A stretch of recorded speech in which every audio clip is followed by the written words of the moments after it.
আমাকে কোনোদিন কষ্ট দিবে না। যেই মার ফসলে অনেক কষ্ট করে নিজেকে নিজের জীবন থেকে শেষ করে দিয়ে সন্তানের অনেক ছোটবেলা থেকে লালন পালন করে বড় করেছে।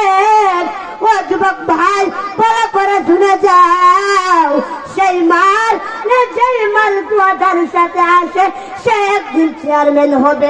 ওই মায়ের দুয়ার সাথে আসে সে একদিন সরকার হবে। কথা কোন ঠিক কিনা?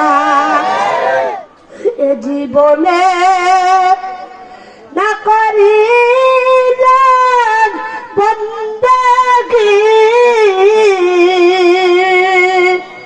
গুনাহ করে কাটাইলাম জিন্দেগী।